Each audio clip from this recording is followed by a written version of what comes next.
मेरी आंखों में देखो। तुम्हें क्या चाहिए? पैसा, पावर या शांति? ज्यादातर लोग कहेंगे मुझे शांति चाहिए, लेकिन तुम्हें पता ही नहीं है कि शांति है क्या।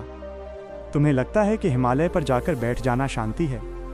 तुम्हें लगता है कि झगड़े से भाग जाना शांति है।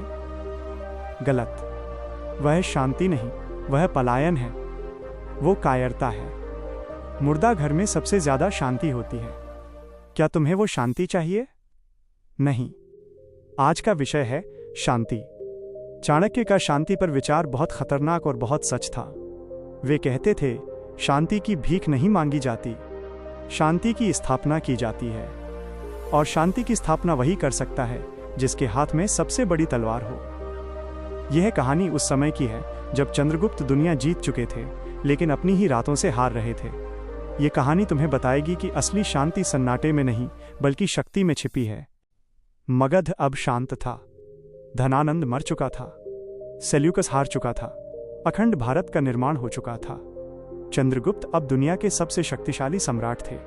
उनके पास वो सब कुछ था जिसके लिए लोग मरते हैं, सोने का महल, रेशम के बिस्तर, हजारों दास दासियां। लेकिन चंद्रगुप्त सो नहीं पा रहे थे। पिछले 6 महीनों से सम्राट की आंखों में नींद नहीं थी। रात होते ही उन्हें घबराहट होने लगती। उन्हें युद्ध के मैदान की चीखें सुनाई देती। उन्हें लगता कि कोई साए में खड़ा है जो उन्हें मारने आया है। उन्हें अपना महल एक सोने का पिंजरा लगने लगा था। एक रात चंद्रगुप्त से रहा नहीं गया। वे आधी रात को उठे, अपनी तलवार फेंकी, अपना मुकुट उतारा और नंगे पैर चाणक्य की कुटिया की तरफ दौड़ पड़े। चाणक्य जाग रहे थे। वे हमेशा जागते थे। चंद्रगुप्त उनके पैरों में गिर पड़े। चंद्रगुप्त रो रहे थे। दुनिया का सबसे ताकतवर राजा एक बच्चे की तरह रो रहा था। उन्होंने कहा, आचार्य, मुझे ये राज्य नहीं चाहिए, मुझे ये सिंहासन नहीं चाहिए। मेरे हाथ खून से रंगे हैं। मुझे शांति चाहिए। मैं सब कुछ छोड़कर जंगल जाना चाहता हूँ। मैं सन्यासी बनना चाहता हूँ। कृपया मुझे मुक्ति दीजिए, मेरा दम घुट रहा है। चाणक्य ने चंद्रगुप्त को देखा। उन्होंने कोई सांत्वना नहीं दी। उन्होंने सिर पर हाथ नहीं फेरा। चाणक्य ने कठोरता से कहा, कपड़े बदलो और मेरे साथ चलो।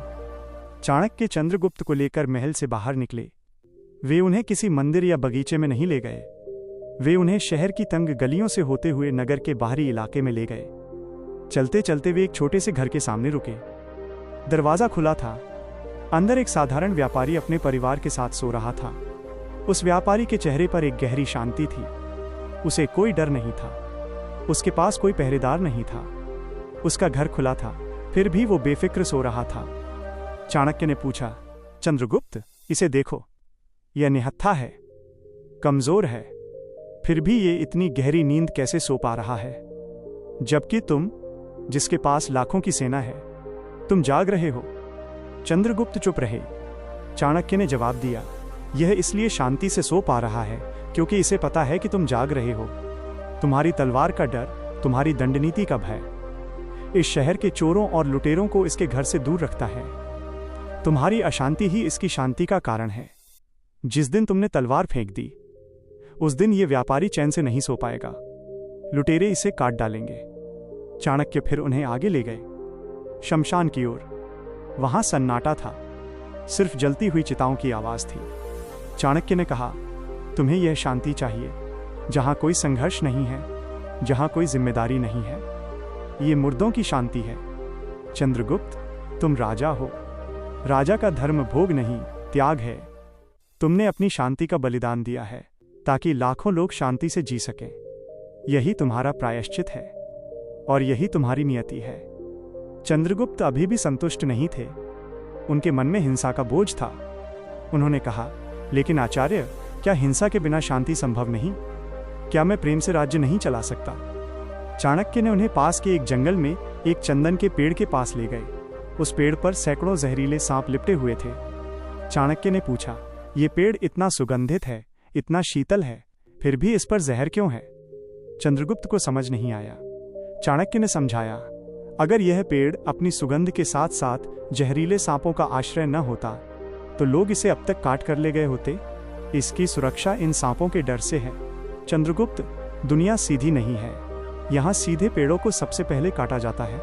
अगर तुम बहुत सीधे, बहुत शांत और बहुत अहिंसक बन गए तो तुम्हारे पड़ोसी राजा तुम्हें कच्चा चबा जाएंगे। तुम्हारी प्रजा अनाथ हो जाएगी। शांति बनाए रखने के लिए तुम्हारे अंदर विष होना जरूरी है। तुम्हें डंसना नहीं है, लेकिन तुम्हें फुफकारना जरूर है, ताकि दुनिया को पता रहे कि तुम खतरनाक हो। उस रात चंद्रगुप्त को एक बात समझ आ गई। तलवार फेंकने से शांति नहीं मिलती, तलवार को म्यान में रखकर हाथ मुठिया पर रखने से शांति मिलती है। चंद्रगुप्त महल वापस आए। उन्होंने अपना मुकुट वापस पहना, उन्होंने अपनी तलवार उठाई, लेकिन अब उनकी आंखों में डर नहीं था। अब उनकी आंखों में एक ठहराव था। उन्हें समझ आ गया था कि उनका तनाव, उनका डिप्रेशन, उनकी अशांति व्यर्थ नहीं है। ये वो कीमत है जो वो अपने लोगों की मुस्कान के लिए चुका रहे हैं। उस रात सम्राट चंद्रगुप्त पहली बार चैन से सोए, तलवार को अपने सिरहाने रखकर। आज की दुनिया में हर कोई मेंटल पीस ढूंढ रहा है। लोग योगा क्लास जा रहे हैं, मेडिटेशन कर रहे हैं, लेकिन फिर भी वे तनाव में हैं। क्यों? क्योंकि वे शांति का गलत मतलब समझ रहे हैं। चाणक्य नीति से असली शांति के 3 परम नियम सीखो। 1. शांति शक्ति से आती है। कमजोर आदमी शांति नहीं चुन सकता, वो सिर्फ समझौता करता है। अगर तुम आर्थिक रूप से कमजोर हो, शरीर से कमजोर हो, तो दुनिया तुम्हें दबाएगी और तुम कहोगे मैं शांति प्रिय हूं। नहीं, तुम मजबूर हो। पहले खुद को इतना ताकतवर बनाओ कि तुम किसी का भी मुंह बंद कर सको। तब तुम्हें किसी की बकवास सुनने की जरूरत नहीं पड़ेगी। वो आत्मविश्वास ही असली शांति है। याद रखना, शांति की स्थापना के लिए युद्ध की तैयारी जरूरी है। 2. कचरे को साफ करो। चाणक्य ने कहा था, शत्रु और रोग, इनको जड़ से मिटा देना चाहिए। अगर थोड़ा भी बचा रहा तो ये वापस बढ़ जाएगा। तुम्हारी अशांति का कारण क्या है? कोई बुरी आदत? तुम उसे इग्नोर कर रहे हो। तुम सोच रहे हो ये अपने आप ठीक हो जाएगा। यही तुम्हारी गलती है। शांति इग्नोर करने से नहीं मिलती, शांति एलिमिनेट करने से मिलती है। अपनी जिंदगी के बगीचे से खरपतवार उखाड़ फेंकना ही शांति है। 3. अपेक्षा ही दुख है। चंद्रगुप्त दुखी क्यों थे? क्योंकि वे दुनिया से ये उम्मीद कर रहे थे कि वो बिना हिंसा के चले। चाणक्य ने सिखाया कि दुनिया वैसी नहीं है जैसी तुम चाहते हो, दुनिया वैसी है जैसी वो है। जब तुम लोगों से उम्मीद करना छोड़ देते हो कि वे तुम्हारे साथ अच्छा करेंगे, कि वे तुम्हें समझेंगे, तभी तुम मुक्त होते हो। अपना कर्म करो, पत्थर की तरह मजबूत बनो और परिणाम की चिंता ईश्वर पर छोड़ दो। अनासक्त योग काम करो, पर फल से चिपको मत। मेरी आंखों में देखो। तुम्हें शांति चाहिए तो भागना बंद करो। जिम्मेदारियों को पूरा करके रात को जब तुम बिस्तर पर लेटते हो और खुद से कहते हो, आज मैंने अपना सर्वश्रेष्ठ दिया, उस पल जो महसूस होता है वो शांति है। जीवन एक युद्ध है और शांति इस युद्ध के बीच में खड़ा हुआ एक मजबूत किला है। अपने किले को मजबूत बनाओ, इतने खतरनाक बनो कि कोई तुम्हारी शांति भंग करने की हिम्मत न करे।